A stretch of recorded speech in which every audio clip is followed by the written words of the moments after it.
Welcome. આજના આ વેબિનાર્સમાં હું આપ સૌનું સ્વાગત કરું છું. આજે 5 સપ્ટેમ્બર અને ભારતના સર્વ વિદ્યાર્થી અને શિક્ષકો માટેનો એક અભૂતપૂર્વ દિવસ એટલે કે શિક્ષક દિવસ. આપ સૌ જાણો છો કે પૂર્વ રાષ્ટ્રપતિ ડૉક્ટર સર્વપલ્લી રાધાકૃષ્ણન કે જેઓ એક આદર્શ શિક્ષક તરીકેનું જીવન જીવ્યા, તેમના 40 વર્ષના શિક્ષક જીવન યોગદાનમાં એટલે કે 1909 થી 1948 સુધી એક શ્રેષ્ઠ શિક્ષક તરીકેનું જીવન જીવ્યું.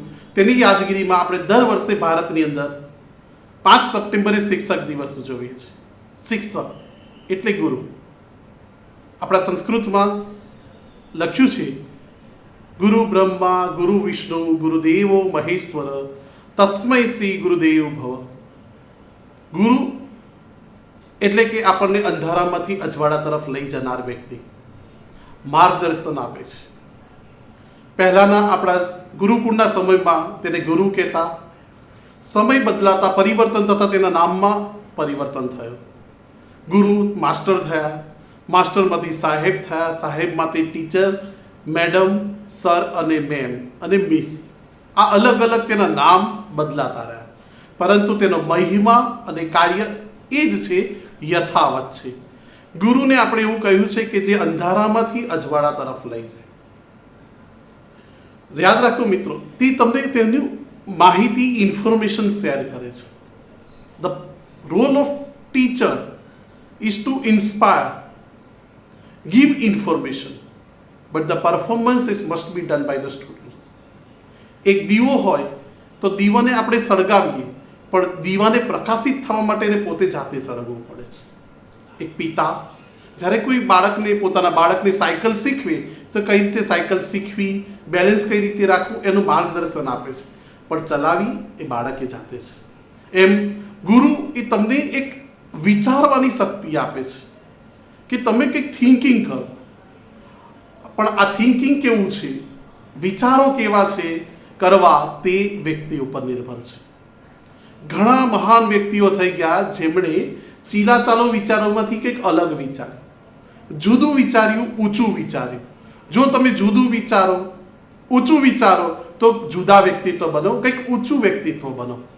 માટે હંમેશા think different, you will become different. ચીલાચાલુ વિચારશો તો દુનિયામાં આ એ જ જે માળખું છે તેમાં જ આપણે રહી જઈશું. કોઈ વસ્તુ તમે લખાવીને નથી આવતા, પરંતુ જ્યારે તમે આ માધ્યમમાં આપણા જીવન દરમિયાન અલગ અલગ અનુભવો, એ જ તમને નવા વિચાર આપે છે. માટે તમે જે વિચારો છો, થિંક ડિફરન્ટ.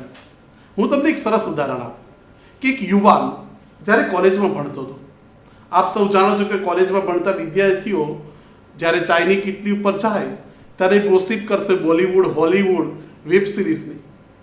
પરંતુ એ યુવાને જ્યારે ચાયની કિટલી ઉપર ગયો, ઘણા વર્ષો પહેલાની વાત છે, તો એને જોયું કે વોટ હી સી, સગડી ઉપર એક કેટલ પડી છે સ્ટીલની, અને જે ચા ઉકળે છે અને એની જે વરાળ, એ વરાળના કારણે એનું મેટલનું ઢાંકણું ઊંચું નીચું થાય છે. તેને વિચાર આવ્યો, he is not ordinary thinking, he think different, કે એક વરાળમાં કેટલી તાકાત છે કે જો એક વર્ટિકલ મુવમેન્ટ કેટલના ઢાંકણને આપી શકે છે. The cover of kettle is movement vertical direction due to the steam. So he think differently, can I convert this displacement of metal, heavy metal by steam instead of vertical horizontally. શું હું આ વરાળની મદદથી આગળ પાછળ movement કરાવી શકું? અને તેથી જ એ ડિફરન્ટ વિચારથી જન્મ્યો સ્ટીમ એન્જિન. હું વાત કરી રહ્યો છું સ્ટીવન્સની, કે જેણે સ્ટીમ એન્જિનનું આવિષ્કાર કર્યું, અને એ જ સ્ટીમ એન્જિનથી આજે એન્જિનિયરિંગ કેટલું બધું આવિષ્કાર પામ્યું કે આપણે વિમાન અને ફાઇટર પ્લેન સુધી પહોંચી ગયા છે. માટે જ કંઈક બનવા માટે, ઊંચા બનવા માટે કંઈક અલગ વિચારવું પડશે, ઓર્ડિનરી વિચારવું પડશે. વિચાર કરો કે જ્યારે પડકાર આવે છે ત્યારે જ તેમાંથી કંઈક આવિષ્કાર કરવાની શક્તિ આવે છે. પણ એ જે આપણું નોલેજ છે એ ક્યાંથી બને છે? ઇન્ફોર્મેશનમાંથી. એક બહુ સરસ વાક્ય છે, necessity is the mother of invention. એટલે કે જ્યારે આપણા જીવનમાં મુશ્કેલી હોય એ સમયે જો આપણા વિચાર પોઝિટિવ હોય, આપણું થિંકિંગ પોઝિટિવ હોય તો એમાંથી બહાર નીકળવાની આપણને શક્તિ મળતી હોય છે. 22 માર્ચ પહેલા કોઈને ખબર હતી ભારતમાં આવી પરિસ્થિતિ સર્જાશે? પણ આ જે શિક્ષક ગણ છે એ શિક્ષકોને જ કંઈક વિચાર આવ્યો કે આપણે ક્લાસરૂમની અંદર પર્સનલ ટીચિંગ નથી કરી શકતા તો જ્ઞાનથી વંચિત મારો વિદ્યાર્થી ના રહી જવો જોઈએ. આપણે 22 માર્ચ પહેલા ઝૂમનો મિનિંગ એવું સમજતા હતા કે કોઈ વસ્તુને મોટી કરવી. આજે એ ઝૂમનો મિનિંગ 99% એમ બોલે છે કે એ એક વેબ પ્લેટફોર્મ છે કે જ્યાં વિડીયો કોન્ફરન્સિંગથી એકબીજાને મળી શકાય છે અને ક્લાસરૂમ ટીચિંગ પણ એમાં ચાલે છે. એટલે કે આજનો એ ટીચર ગૂગલ ક્લાસ, ઝૂમ કે યુટ્યુબ દ્વારા વિદ્યાર્થીઓના ઘર સુધી, તેના બેડરૂમ અને બેઠક રૂમ સુધી પહોંચી ગયો છે. કોરોના પડકાર છે પણ એ પડકારમાં પણ એમણે પ્રગતિ શોધી. આપણું પાસે જે નોલેજ છે એ નોલેજનો કઈ રીતે સદુપયોગ કરવો તે જ આપણા ગેધરિંગ કરેલા ઇન્ફોર્મેશનને જે નોલેજમાં કર્યું છે તેને ડાપણ કે સાળપણમાં ઉપયોગ કર્યો કહેવાય. આજે જાણો છો કે માસ્ક એમાં પણ અલગ અલગ વેરાયટીઝ આવવા મળી છે. હેન્ડ સેનિટાઈઝર હોય કે જે લોકો ઘણા અલગ બિઝનેસ કરતા હતા તે ટ્રાવેલ્સ વાળાએ પણ આજે એક વેજીટેબલ કે ફૂડ આઇટમનો બિઝનેસ સ્ટાર્ટ કર્યો છે. માટે પડકાર આવશે. લાઈફની અંદર દિવસ અને રાત બંને શક્ય છે. પણ તમને ખબર છે કે જો રાત આવી છે તો રાત પછી પણ દિવસ શક્ય છે, પણ એના માટે પુરુષાર્થ કરવો પડે. પોઝિટિવ ડાયરેક્શનમાં આપણું થિંકિંગ હોવું જોઈએ. Remember that thing. આ મેં તમને જે યુવાનની વાત કરી સ્ટીવન્સની, કે સ્ટીમ એન્જિન બનાવ્યું, તો એણે શું વિચાર્યું કે આ સ્ટીમ જ્યારે ચા પીવા ગયો ત્યારે એણે બીજી વાતો છે તો ના વિચાર્યું. એણે વિચાર્યું કે આ સ્ટીમથી કેટલ ઊંચી નીચી થાય છે. That means think different if you want to become a different. એટલે હંમેશા વિચારો કે જે શિક્ષક તમને આપે છે એ નોલેજ નથી, એ વિચારો છે. વિચારોથી જ તમે એ નોલેજને જ્ઞાનમાં પરિવર્તિત કરી શકો. જ્યાં પણ તમે જાઓ as an technocrat students, collect the information. તમારી આજુબાજુ ઘણું બધું બનતું હોય છે. વિચારો અને માહિતીને એકત્રિત કરો. તો first is that the collect the information and then transform information into the knowledge. તમારી પાસે જે વિચારો છે તેને જ્ઞાનમાં પરિવર્તિત કરો. કઈ રીતે એનું જ્ઞાન મેળવો કે આ શું કઈ રીતે શક્ય થયું. Then what ever the collect the information, convert the information into the knowledge. Remember that thing, the knowledge can be two directional. A knowledge constructive work પણ કરી શકે છે અને ડિસ્ટ્રક્ટિવ વર્ક પણ કરી શકે છે. એ નોલેજ દ્વારા તમે એક મિસાઇલ બનાવી અને વિનાશ પણ કરી શકો છો, અને એ જ નોલેજ દ્વારા એ જ મિસાઇલને સેટેલાઇટ ઉપર મોકલી અને વર્લ્ડ માટે, માનવ જીવન માટે એક સેટેલાઇટના માધ્યમથી અલગ અલગ માહિતી એકત્રિત કરી પછી તે હવામાન, આબોહવાની હોય કે ટેલિકોમ્યુનિકેશનની, એના દ્વારા પણ તમે આ સમાજ માટે કંઈક કરી શકો છો. વસ્તુ એક જ છે, મિસાઇલમેન, પણ બંનેનો પર્પસ અલગ છે.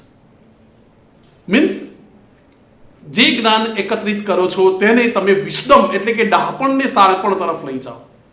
વન્સ અગેન હું તમને કહું કે કલેક્ટ ધ ઇન્ફોર્મેશન, વિચારોને માહિતી એકત્રિત કરો. Transform the information into the knowledge, એટલે કે તમારા જે વિચારો તમે એકત્રિત કરેલ છે તેને જ્ઞાનમાં કન્વર્ટ કરો, પરિવર્તન કરો. અને leads knowledge to the wisdom, ડહાપણમાં તે જ્ઞાનનો ઉપયોગ કરો. આ બધું કોણ કહેશે? Our soul. Our soul is a life time of our guide. આપણો રિયલ ગુરુ એ આપણો આત્મા છે. વિચારોને જ્ઞાનમાં અને જ્ઞાનની ડહાપણમાં ઉપયોગ કોણ કરાવતા રોકી શકે છે? તો આપણો આત્મા. કોણ કરતા પ્રેરી શકે છે? તો પણ એ એક આપણા આત્મા. માટે think different, be different, you will definitely get a strong position into society. આજના શિક્ષક દિવસ નિમિત્તે જો મારે તમને કહેવું હોય તો તમારી પાસે આજુબાજુમાં બનતી દરેક પડકારો ને માહિતી એકમાં જે નોલેજ છે તે પડકારોને પ્રગતિમાં કન્વર્ટ કરવું જોઈએ. ગુરુ એક જ હોય છે. તે ગુરુ એટલે કે ટીચર ક્લાસમાં જેટલા પણ વિદ્યાર્થી બેઠા હોય તે દરેકને એક સરખું નોલેજ આપે છે, વિચારો આપે છે અને જ્ઞાન આપે છે. પણ તે જ્ઞાનને ડાપણમાં ઉપયોગ કરવો કે ખરાબ દિશામાં તે વ્યક્તિ ઉપર નિર્ભર છે, તે શિષ્ય ઉપર નિર્ભર છે. હું તમને એક બહુ સરસ ઉદાહરણ આપું કે આ ભારતના અથવા તો વિશ્વની અંદર જો સચિન તેંડુલકરનું નામ સાંભળીએ તો દરેકને ખબર હોય એક ક્રિકેટના ભગવાન તરીકે સચિન તેંડુલકરની તુલના થાય છે. તેના ગુરુ હતા રમાકાંત આચરેકર. રમાકાંત આચરેકરના 2 વિદ્યાર્થી, 2 શિષ્ય એક સરખા હતા, સચિન તેંડુલકર અને વિનોદ કાંબલે. સ્કૂલની લાઈફમાં એટલે કે જ્યારે શરૂઆતની હતી ત્યારે બંને જણાએ ભેગા થઈને 652 રનની એક ભાગીદારીથી ક્રિકેટ રમ્યા હતા. સચિન તેંડુલકર તેના 3 વર્ષના નેશનલ એટલે કે ઇન્ડિયન પ્લેટફોર્મ ઉપર અને 20 વર્ષ ઇન્ટરનેશનલ ક્રિકેટ રમ્યા પછી એ વખતે ટાઈમ્સ ઓફ ઇન્ડિયાએ વિચાર્યું કે એક સ્પેશિયલ આપણે સપ્લિમેન્ટરી બનાવીએ. The Times of India published one special supplementary for Sachin Tendulkar after the completing 20 years international cricket and 3 years national cricket. આનંદ રમત ગમતની અંદર સતત 20 વર્ષ એક સરખું ધાર્યું પરફોર્મ કરનાર એકમાત્ર સચિન તેંડુલકર. આપ જાણો છો કે જ્યારે માણસ એક સિદ્ધિ ઉપર પહોંચે ત્યારે જ ડગવા માંગે છે, એકાગ્રતા ગુમાવી દે છે, પણ સચિન તેંડુલકરમાં નહોતી. આ ટાઈમ્સ ઓફ ઇન્ડિયાએ જ્યારે સપ્લિમેન્ટરી બનાવી ત્યારે તેને એક રિપોર્ટર સચિન તેંડુલકર પાસે ગયા. The one of the reporter who made the supplementary for special Sachin Tendulkar, the reporter asked to Sachin Tendulkar, "Dear Sachin, what is the reason or suspense behind your secret? How you can play continuously at the same time up to the 20 years 8 international platform?" જાણો છો આપ સચિને શું જવાબ આપ્યો? Sachin said that I am not only playing cricket, I living cricket, I drinking cricket, I sleeping in cricket, I played cricket 24/7 by 365 days. Cricket is my life.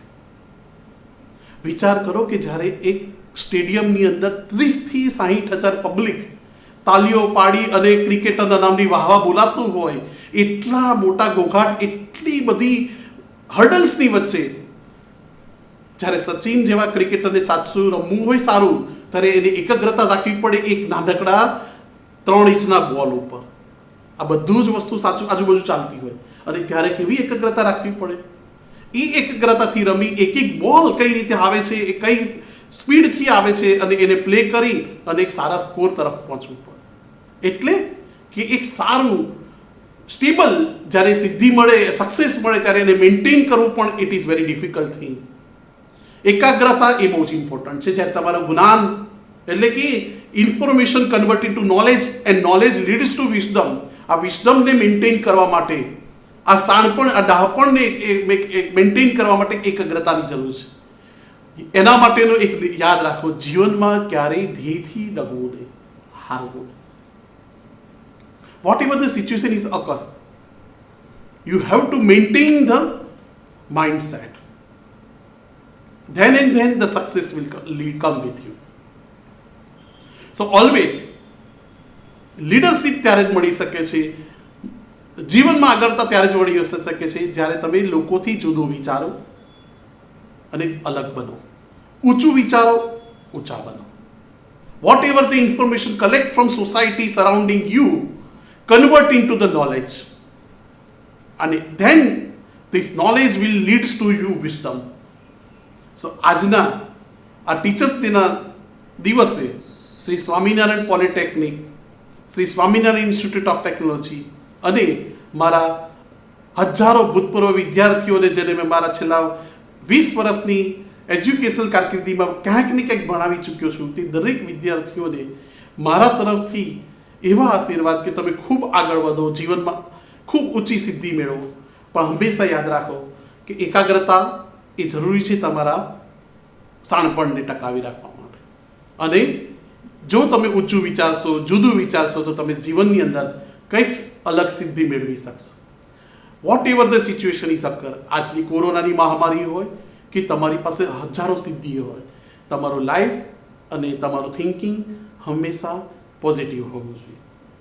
તો આપ સૌ ખૂબ આગળ વધો તેવી શુભેચ્છા સાથે happy teachers day. Have a good life. Thank you very much. જય સ્વામિનારાયણ.